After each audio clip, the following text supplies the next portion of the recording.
A content strategy identifies what a brand should create based on recognizing the common ground between business goals and target audience interests. This includes planning, creation, distribution, and governance of the content. Instead of creating standalone posts that are, as a collective, look much like a sandpit, the goal here is to treat content as building blocks that works together, resulting in something that looks much like a house. With that said, each part of the house is fundamental and vital. Firstly, all of the content should aim to support the roof, which is the key messaging platform. This is what the brand stands for, and this should be what the audiences end up recalling about the brand after reading the brand's content. This is not the same as a tagline. It is more like a condensed brand manifesto instead. Next is the content pillars, and much like real pillars, they support the roof with topics that are interesting to the target audiences and relevant to the brand's key messaging platform. These topics should be open-ended themes that allow countless reinterpretations.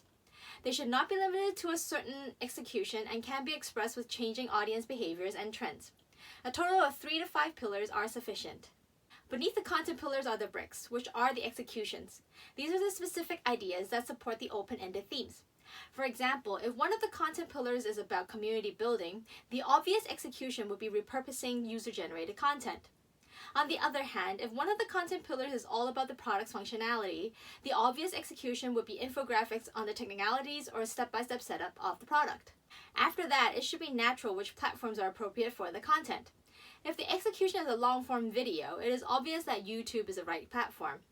This is why it was mentioned in Lesson 1 that a brand will fail if they started by opening an account on platform instead of establishing their content strategy first. Lastly are the objectives. Much like the foundations of a house, each pillar should have a specific goal.